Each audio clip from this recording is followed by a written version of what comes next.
100 miles from South America, 1,500 miles from Polynesia, Easter Island, also called Rapa Nui, is a tiny speck of land in the center of the Pacific Ocean.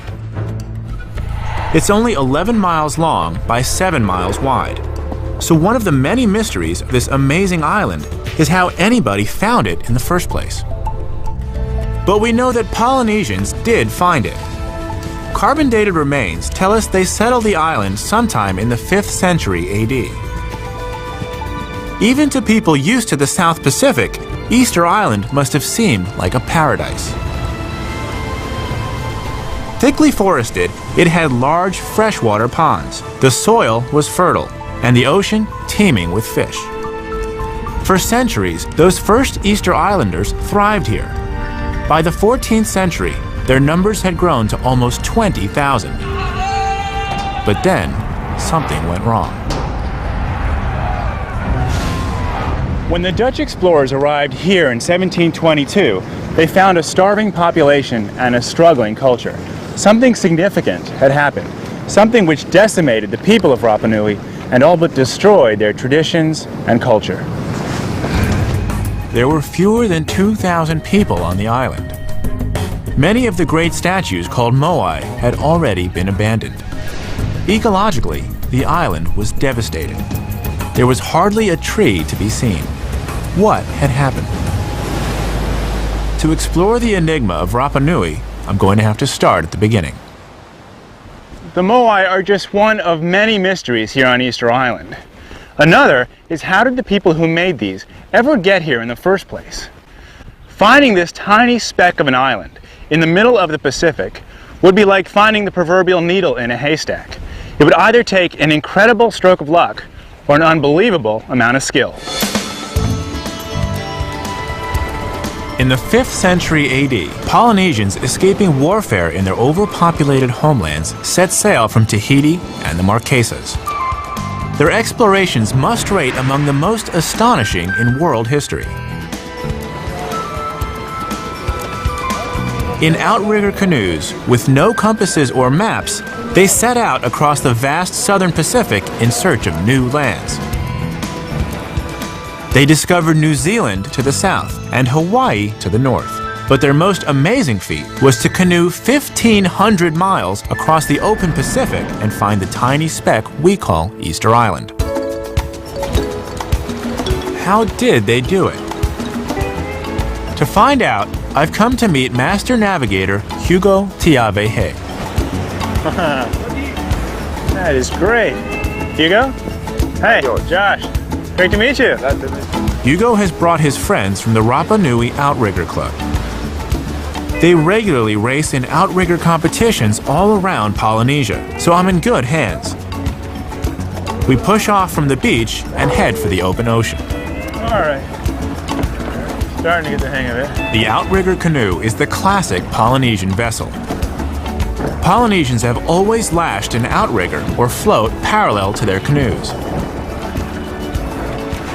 As we get out into the rougher water, I find out why. Without it, we'd be tipped over in seconds. But before long, we get into the swing of things and the canoe is really moving. So, I can't say I'm an expert, but I've learned it's all about the rhythm. You just gotta make sure you're keeping pace with the people around you. Pull hard enough and you go forward. But we've only gone a few miles. I can't imagine what it'd be like to be out here for weeks at a time, going thousands of miles. Hard work.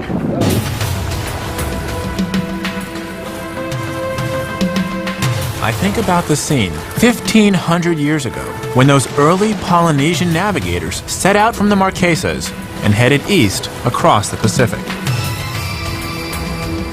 Legend has it, their leader was a king named Hotu Matua.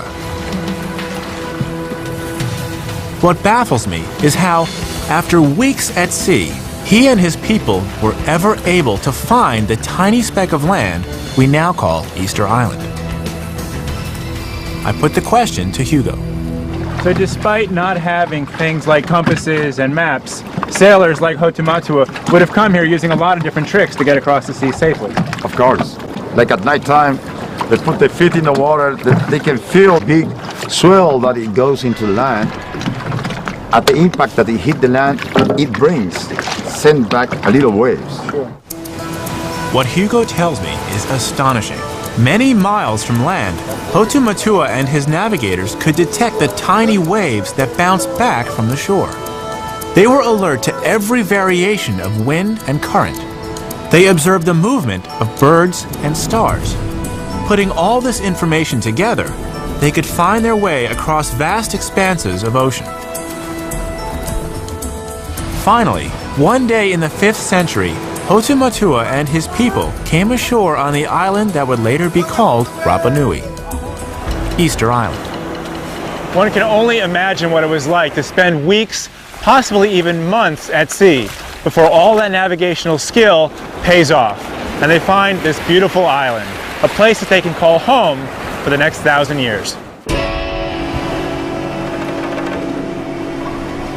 Polynesians had been sending out exploration teams for centuries. When these intrepid groups of men found islands, they would return with news of their discoveries. Then, colonization parties would set out with women, children, plants, and animals to take possession of the new lands.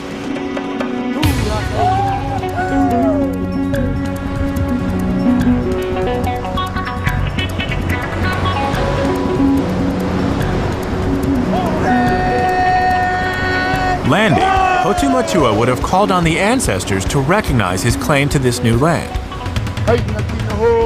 Hotu Matua must have realized this was a place where his people would thrive and prosper. What he couldn't know was that one day disaster would befall them. Coming up, I explore an ancient quarry, wrestle a moai, and carve my own, all in search of clues to the mysterious catastrophe that overtook Easter Island. When Europeans first arrived on Easter Island in 1722, they found a treeless landscape that had been ecologically and socially devastated. What had happened? I've been exploring this tiny island in the middle of the Pacific Ocean, searching for answers. Out on the open sea, I came to appreciate one of the most amazing feats of exploration in world history: the discovery of Rapa Nui by Polynesian navigators in the 5th century AD. But 1,000 years later, an environmental disaster overcame the island. Why and how? I've heard a surprising theory that it was the intensive production and transport of the island's famous statues which may have precipitated the ecological crisis. To investigate, I decide to visit the largest group of statues on the island. They're 8 miles from Easter Island's only town, Hangaroa. One of the best ways to get there is on horseback.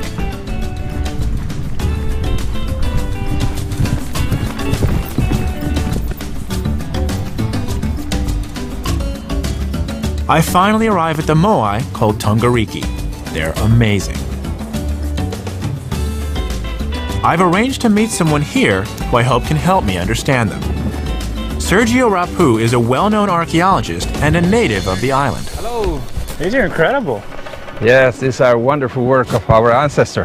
How did they make these? Well, they were carved out of volcanic tuff with some very simple tools at the quarry and then brought here. So there's a quarry where they actually harvested this rock. Oh yeah, in fact it's just right there. Can we go take a look? Sure. The quarry is only a few minutes' ride away, on the side of one of the island's many extinct volcanoes. We leave the horses at the base of the volcano and start to climb. When we get to the rim, we're greeted by an amazing sight. The crater is now a lake, and around it are hundreds of unfinished stone heads. This is crazy. They're like just sticking out of the ground everywhere. How many moai are there? Over the island, I think there are about 900. 900. And they all come from this quarry? There are about 300 still here, and the rest distributed, scattered all over. And are they all about this size? No, it varies from a couple of meters all the way to 66 feet tall. It's like a giant abandoned factory. There are statues all over the crater, some standing, others lying down, and they're massive. Sergio tells me that for centuries, statue production was going on almost non-stop at this quarry. The place would have been swarming with people carving and transporting moai. And then for some reason, they seem to have put down their tools and stopped. Why? Before coming here, I knew about these statues or moai, but what I didn't know was how enormous they are. Remember, half of this guy is still buried in the ground below. At the time that these were built, aside from the tops of the trees or the masts of their ships, these would have been the biggest things on the island. Using Stone Age technology, creating and transporting the gigantic moai must have absorbed an amazing amount of time and energy. They must have been really important to the people of Rapa Nui. Does anyone know what they represent? They represent the ancestors. The cult of ancestor was practiced here, and they are the focal point for activities, ceremonial activities, and they are ceremonial centers for the lineage.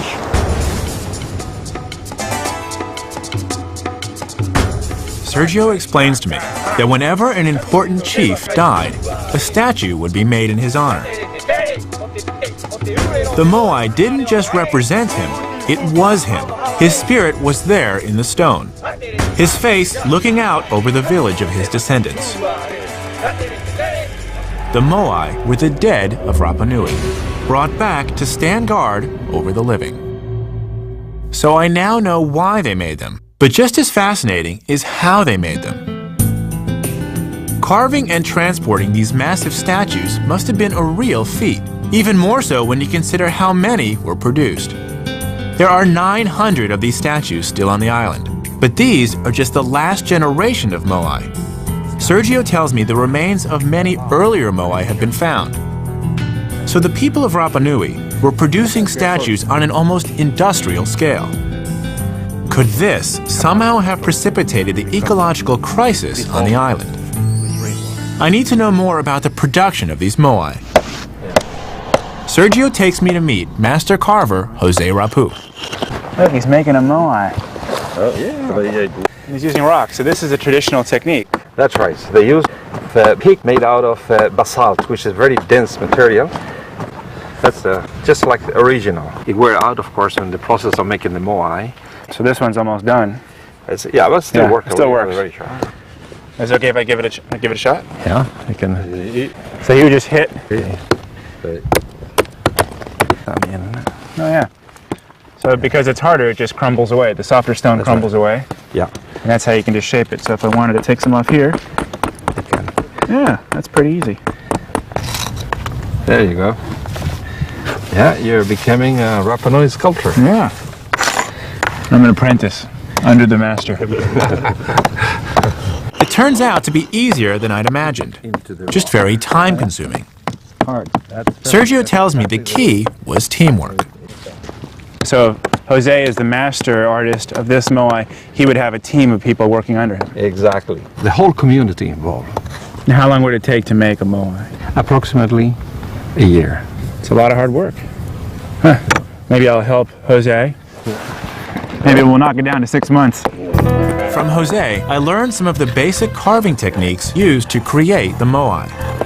But there's nothing here which could produce an ecological disaster. Could it be the transport of the statues which was to blame? We head back to the quarry. Sergio shows me one of the most amazing sights of the island. Massive, half-finished moai, some over 60 feet tall, still encased in the rock from which they were being carved.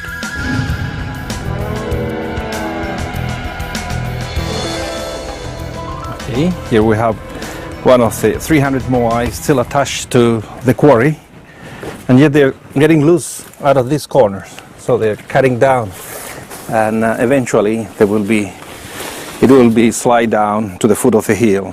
So this whole rock was carved out over the years, and then this artist started like this, Yeah. and just carved out the face. Looks like he started on the face and never finished the body. That's right. That's right. Wow, that's amazing. I mean, that's just a lot of work. What seems even more difficult and challenging is they actually have to now slide it all the way down to the flatlands. The back of the moai will shape like a canoe. So it kind of slides smoothly on the debris of the carving that they have accumulated at the end of the moai to create a ramp. And with gravity, a little pushing, that will get the moai down to the ground. To be able to carve these massive moai and get them to the bottom of the quarry was remarkable enough. Moving them across the island strikes me as an even more amazing feat. Once they'd been slid down the ramp of debris, they had to be transported up to 8 miles. How did they do that? I wonder if the moai I see lying on the ground, apparently abandoned in transit, hold clues to how they were transported. This is huge. How much would this weigh? This is about 50 ton. 50 tons. 50 ton, yeah. As we keep walking, we come across moai after moai, all lying face down in a straight line. This is a really big one. Yeah. Much larger than the last two. Sergio, I've noticed that all of the moai we've seen seem to be on the same line leading to the quarry. That's right, because this is one of the main roads of the moai. We know of 4 of them at least. These roads were carefully constructed and leveled to make transport of the statues easier. So it's indicated it fell off during transportation. But I still want to know how the people of Rapa Nui could move 50-ton stones. They were moved. And then we have more up here. Sergio has organized a demonstration for me with a replica of one of the smallest moai. So the moai move horizontally. He says that at first, archaeologists assumed the moai were moved lying on their back, using a system of logs as rollers. So it's very easy to move on a flat ground and with the wood attached. I can see how this could deplete the timber of such a small island. So yes, you can certainly move a moai like this. Yeah. But is this really how it worked? Every moai I've seen is lying face down. Now there's Sergio tells me that this fact made some archaeologists believe that they were not transported face up after all, but lying face down just as they were found. Right. But that too seems problematic. For me, because if this is where they're putting in all their effort, their artistic effort to make it beautiful, and then if you're sliding it on its face, it would destroy all that hard work. You're absolutely right. It doesn't make sense that you spend so much energy for that and then take the risk of putting the moai face down. But Sergio has his own theory about how the moai were transported. I believe that the moai was standing in a vertical position of work. This seems unbelievable. How it does so. How could you transport a 50-foot tall piece of stone vertically? Now, normally, 60 tons, we couldn't do that by ourselves. Okay. We have found moai that weighed over 80 tons that has been moved from here all the way to the final destination in 8 or 9 kilometers. So what we have here then is a moai completed, the back and the front, but the base of the moai were never completed at the quarry. On the contrary, at the quarry, the base of the moai will be carved in such a way that allow for the moai to tilt a little bit like this and be pulled forward, kind of walking. So you can have a tilt and pull type things. So you'd move it like a refrigerator. It's moving like a refrigerator, but the base of the moai was accommodated for that purpose, for that functions. So they shape the bottom of the stone. They shape it. To facilitate this motion. Exactly. If it's correct, Sergio's theory is astonishing. Teams of men pulling on ropes were able to set up a carefully controlled rocking motion, which walked the upright moai forward. It seems totally counterintuitive, but the curved bases of the statues in transit is compelling evidence. If the moai were transported horizontally, why to bother to prepare the base of the moai in such a way that allow the rocking? And that allow for the moai to tilt a maximum perhaps 5 or 6 degrees, one side or the other. And to pull this, it required tremendous coordinations of the rope movement. So the ancient people will use chant. They will chant, and the rhythm of the chant will allow the people to properly pull at the right seconds. So they're chanting and singing as the moai is Exactly, moving. they're chanting and singing, and the moai will go like that. Many years ago, Rapa Nui elders told Sergio the Moai walked across the island. He didn't believe it then, but he does now. Perhaps the Moai really did walk.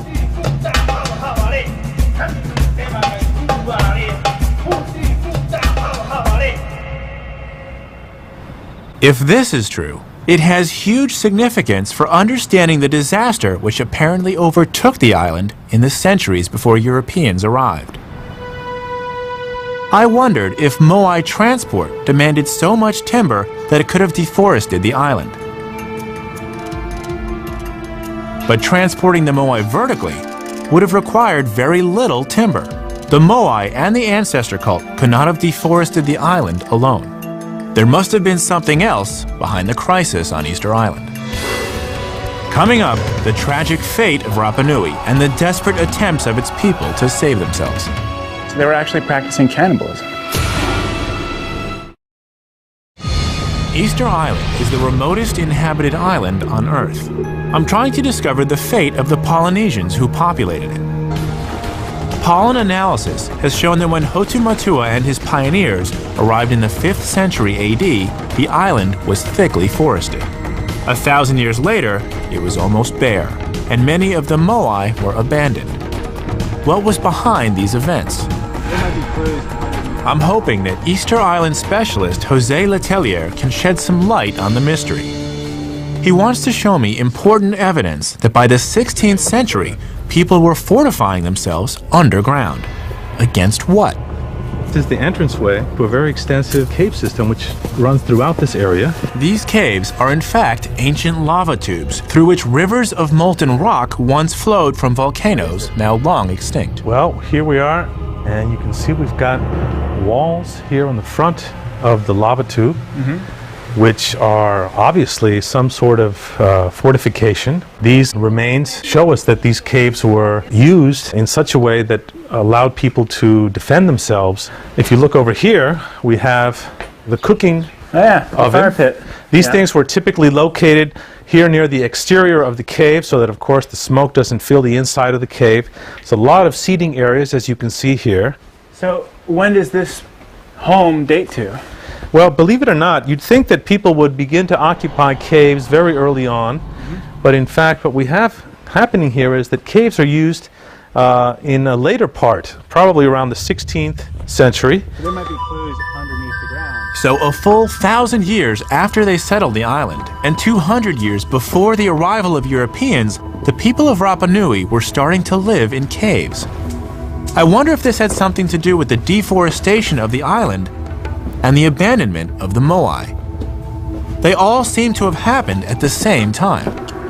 Of course, this took place at a time when things were beginning to fall apart here on the island. We have a big battle over the resources. They're in a very remote place and they can't escape. You said they're actually fighting each other. They're at war amongst each other. Finally, the pieces of the puzzle begin to come together. Jose explains to me that by the 16th century, warfare and raiding were endemic on the island. With no wood to build their great seagoing outriggers, the people of Rapa Nui were cut off from the rest of the world, and even fishing became difficult. As the population grew, food shortages set in. Were the people of Rapa Nui victims of their own success? Here on this remote island, they created one of the most remarkable megalithic cultures in the world. But as they thrived, they were unknowingly sowing the seeds of their own downfall. With overpopulation, agricultural land became scarce and depleted. Forests were cut down. The end result was a vicious cycle of ecological degradation and bitter conflict over land and food. Warfare began to tear apart Rapa Nui society. At the height of the conflict, when the people are moving into the caves, archaeologists estimate that 20,000 people were living on this island. That's the size of a small town, or an average American university. And given that their parents, their grandparents, and their great-grandparents all grew up here, these people must have been incredibly familiar with, if not related to, the others on this island. So when the killing began, it must have been terrifying. It must have felt like they weren't just living on this island. They were trapped here. Rapa Nui folk history, as told to early European settlers, was full of bloodshed and conflict.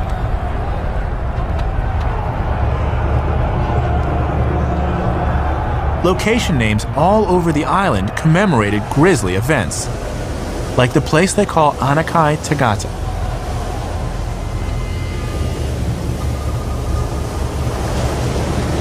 I want to find out just how far the violence went, so I arranged to meet Sergio Rapu once again.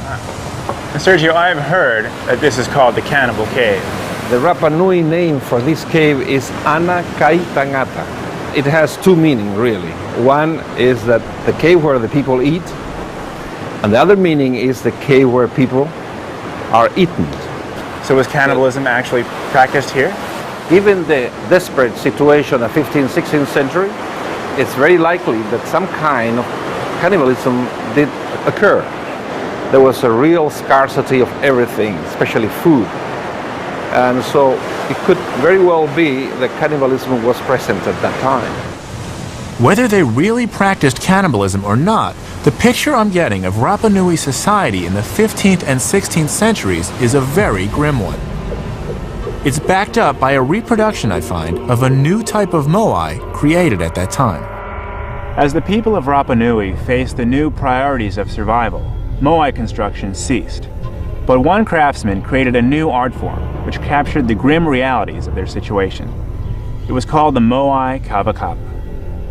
These skeletal, grimacing figures carved in wood were created only in the warfare years on Rapa Nui, when starvation and death must have seemed ever present.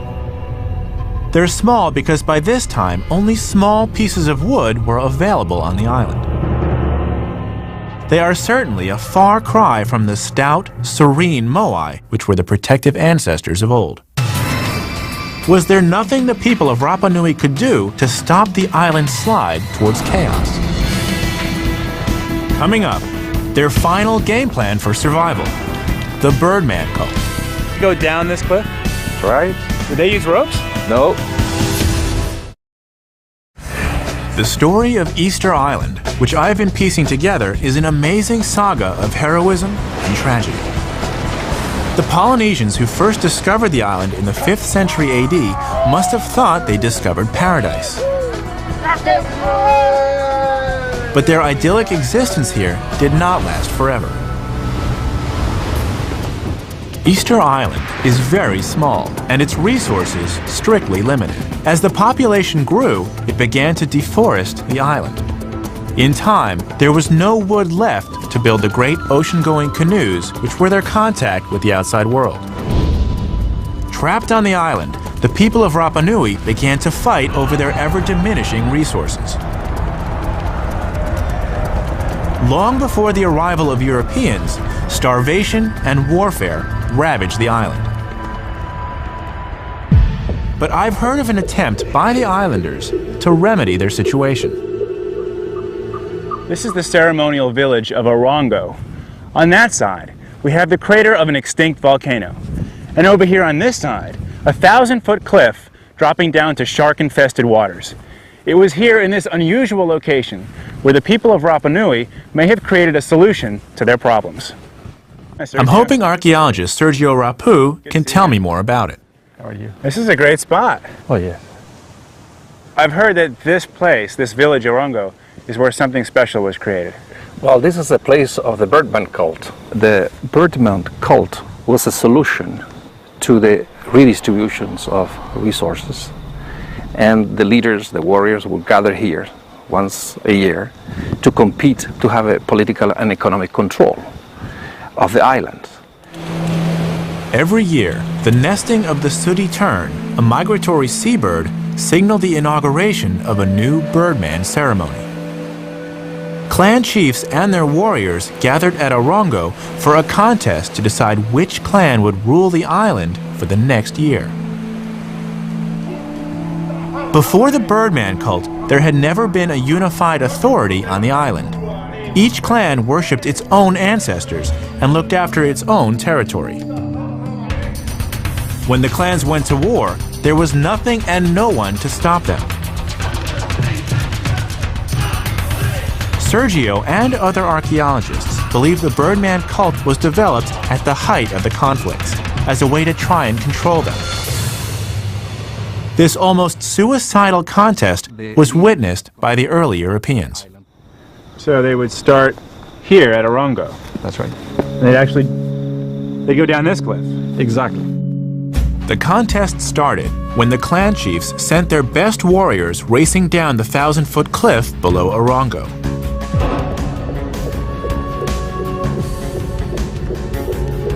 For weeks, the men would prepare for their ordeal. They'd carry reed floaters to help them with the grueling, mile-long swim to the more distant of two offshore islands, or motus. Oh my God.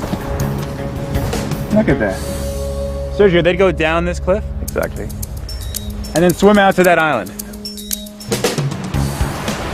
Balanced precariously on their floaters, the swimmers had to battle ocean swells and powerful currents.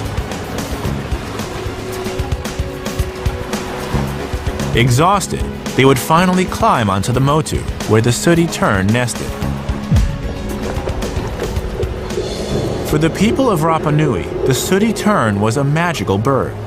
In reality, it migrates thousands of miles across the ocean every year, but the islanders knew only that it arrived from beyond the horizon. They believed it came straight from heaven. They thought it was sent by the gods. Its egg was a symbol of cosmic fertility and power.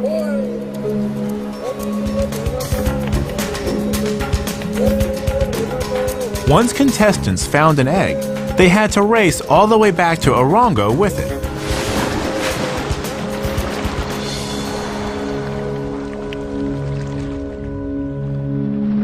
And then they swim back Swim back with the egg and they climb back up this. and climb up here. Wow, that's a contest.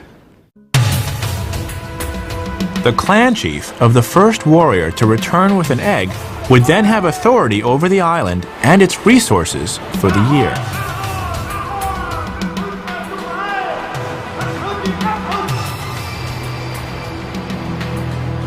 He became the Birdman, until the sooty terns nested once again and the contest started over.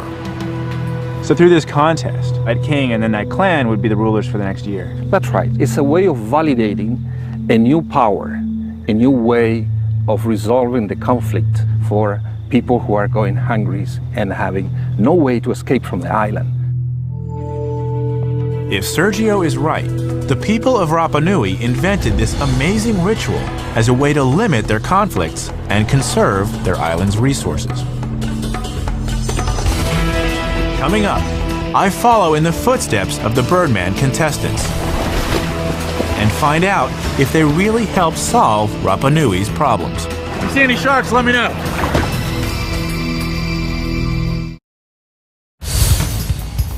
My investigations on Easter Island are coming to a head. I've learned that the islanders created an ecological catastrophe, which led to years of chaos and violence. By the 15th century, Rapa Nui society was staring into the abyss. Its response was the amazing Birdman cult, an annual contest to establish a supreme leader over the island's warring factions. Contestants raced down a 1,000-foot cliff and swam through shark-infested waters to an island a mile off the coast. The clan of the first man back then had control over the island for the next year. It is this amazing ceremony which I'm going to investigate now. Above all, I want to find out if the Birdman cult really could have remedied the island's desperate predicament. What Sergio said about the Birdman cult was fascinating. So I've come here to the port of Hangaroa, a small town on Easter Island. My goal is to take a boat and go to the base of the cliff and see what challenges these contestants actually faced. From Hangaroa to the cliffs of Orongo is only about a mile, but it's an exhilarating boat ride. One thing that I wish you could experience is the quality of the air and the water here. It has got to be the cleanest air on the planet. We're so far from other lands which could pollute it that just breathing here, this is what it must have been like 500 years ago when the people were making the moai. This place is so unpolluted. The water is cobalt blue. And I've never seen water that clear. It's astounding. Down here on the water, everything looks a little different. You know, from up there, it didn't look like it was that far away. But it's a pretty good distance. I guess that's about a mile from the shoreline to the Motu. And another thing that I didn't realize, there's these waves, there's these huge swells coming in, and they're only going to build as the morning goes on into midday. So this contest is starting to look like a much more physical feat than I was prepared for. Should be fun.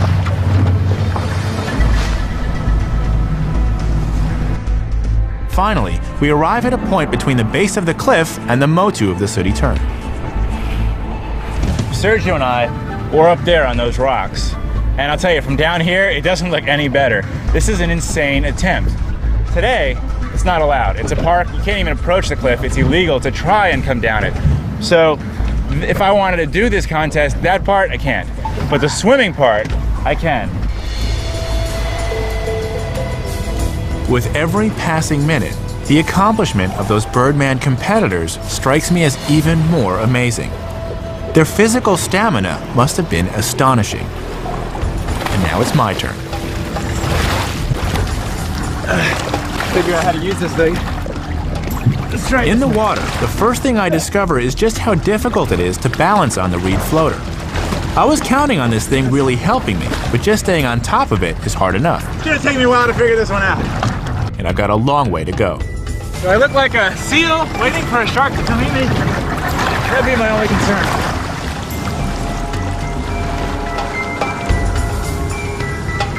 The immediate challenge is the strong current, always pushing me back towards the cliff. Keep thinking, oh, almost there, almost there. And you look back and you go, no, I'm not. I've now been in the water for about an hour. Because of the current, I've hardly made any progress, and I'm getting seriously tired. I think I may have to face the reality that I'm not gonna get there. I'll give it my best shot. Those contestants must have been in great physical condition, and I'm guessing they would have held the contest on days with weaker currents. I'm getting nowhere. I wonder how many hours it would have taken the swimmers to cross the strait to the Motu. I also wonder if they all made it. However fit they were, I know now what a dangerous undertaking it was.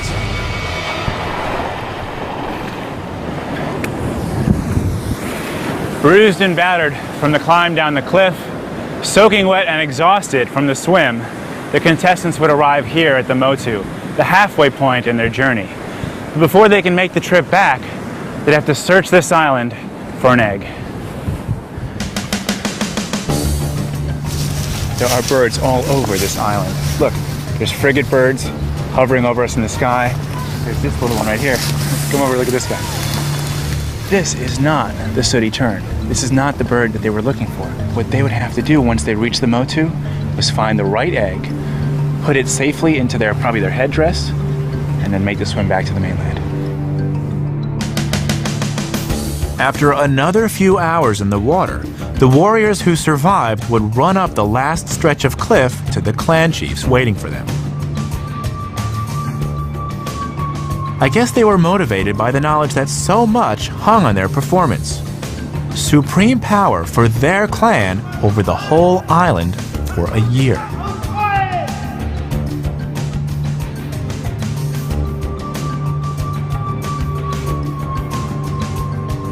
But I still have a lot of questions about the Birdman cult. I've discovered what an astonishing feat it was physically, but did it really unify the island and preserve its resources? I asked Rapa Nui native and archaeologist Sergio Rapu. From a pure survival perspective, the Birdman cult succeeds and keeps the Rapa Nui people alive until the Europeans arrive. Is that correct? Yeah, that was the end of the prehistory of Rapa Nui, and the Rapa Nui were surviving, perhaps much more impoverished than the first time they arrived to this island, and they were abandoning totally the cult of the ancestor, but they were alive. Sergio tells me the Birdman cult became everything, and they abandoned their ancestor cult. The first Europeans to arrive here in 1722 found a demoralized and starving people living among the fallen statues. It sounds to me like the Birdman cult was too little, too late. The people of Rapa Nui were helpless to stop the processes they'd set in motion centuries before.